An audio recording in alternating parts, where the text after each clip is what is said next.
DVRT system. We're in Tokyo, Japan. We just finished our DVRT Level 2 certification in restoration, and I'm joined here with our special guest, our DVRT Master Instructor, Kaori Tani. And what she's going to do, she's going to help us break down a really cool video about deconstructing the get-up. So all you kettlebell fans, and those of you who just love functional training in general, are probably familiar with the get-up. And Kaori just passed her kettlebell snatch test. She's an RKC, and she's super excited to demo. So just so that we're all on the same page, she's going to demonstrate a really good get-up.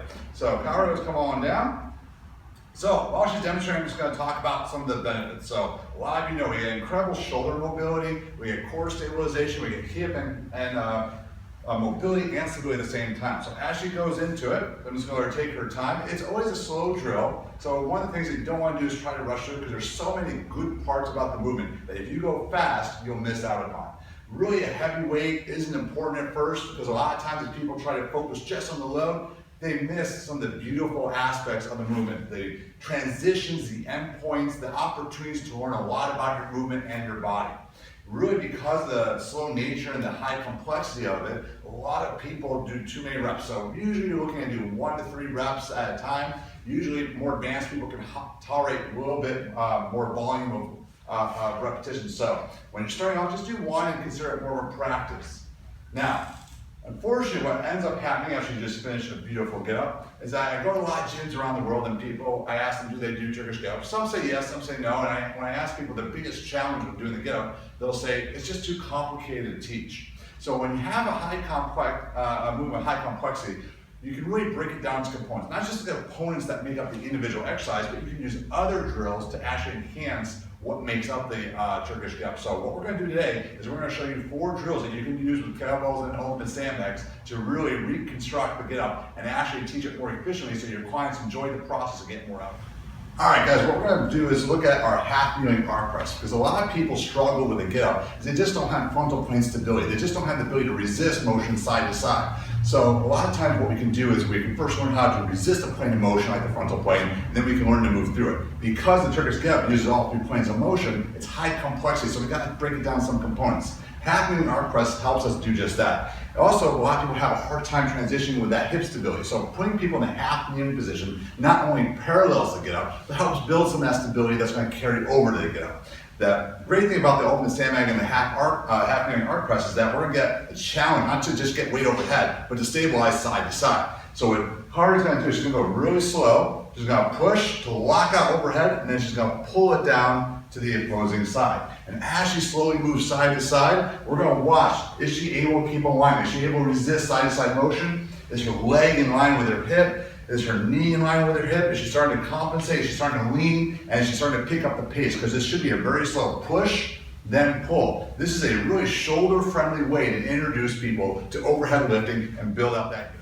All right, so an exercise I think a lot of people miss out with the get-up is the windmill. Now, people argue that doing a get-up is easier than a windmill. I don't get it. There's too many moving parts in the get-up. I think a windmill is way simpler. It teaches concepts you're going to use in your get-up. For example, you're going to learn to hip hinge into the motion, more frontal plane. You're going to learn how to stabilize that weight overhead, and without having to come up to a lunge and move all around, it's a lot easier to focus upon integrating the right body parts that will transition you to your get-up. So let's see it. If Kaori here goes ahead and cleans and presses the weight up, she's going to lock out that shoulder and keep that back weight touch. She's going to turn her feet about 45 degrees away, and she's going to really load up this hip. So as she slides her hand down her thigh, she can bend her left leg, but she's going to bring her hip towards me, keeping her eyes up at the kettlebell. When she reaches that end point, she's going to push through her feet, and just like a deadlift, extend her hips all the way up.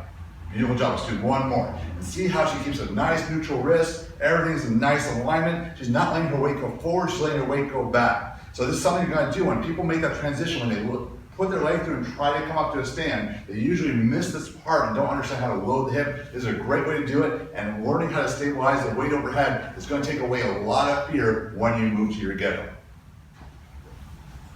Now, a lot of people with a get-up actually struggle right from the get-go. So doing a specific ultimate sandbag bridge variation helps people understand they're actually rolling and using that hip hard to build up that get-up. A lot of people, they want to sit up in the motion. They don't understand it. And even if you get them to roll, which is a foreign concept to a lot of people, they don't understand how to use the hip. So this is going to be a great way to start to establish how to integrate the hip and the core together. So as the USB moves over Kari's head, she's got to resist extension. So she's learning how to build stability, but she's also integrating that lat. That lat is so critical in keeping stability in the shoulder. So we're integrating all the entire body at once. So she goes nice and slow. She's going to pull one leg off. So now, as a coach, I get to see, does she have that anti-rotational strength in her core and her hips? Does she have strength in the glutes and hamstrings?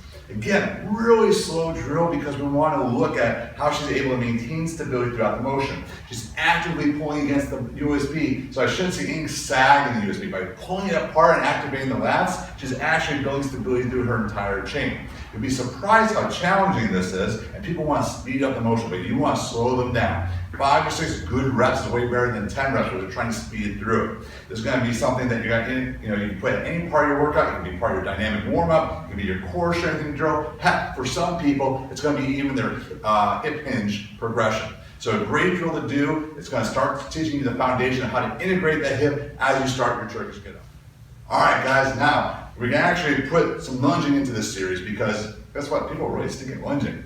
So now, the wonderful thing is we did the half kneeling arm press before, and doing that puts people in that lunge position and gets them a little bit more comfortable. We're going to challenge that lunge position because when the weight's overhead, that's a long lever arm. A lot of people just have a hard enough time lunging. Having that weight overhead is very scary because now they feel unstable in their body and the load overhead. So we're going to take away the long lever arm and start to challenge that frontal plane resistance when you lunge. We're going to do what's called a tactical kettlebell lunge. So what Kari's going to do is she's going to try to stay very tall. She's going to take time to bend that back leg, pass the kettlebell between her legs. Now, pretty simple, right? But what you're trying to do is fight that frontal plane stability. A lot of people, they tend to lean forward, they lose their shoulder, they lose the whole body integration. Take your time and go slow at first because you want to stay as vertical as possible. Because again, we're going to correlate to that get up, and you're not going to be leaning forward when you're doing that get up, but also teach her how to drive up that bomb position. And she's really working hard, using that glute med, using those obliques, learning how to load that lat to prevent any compensation.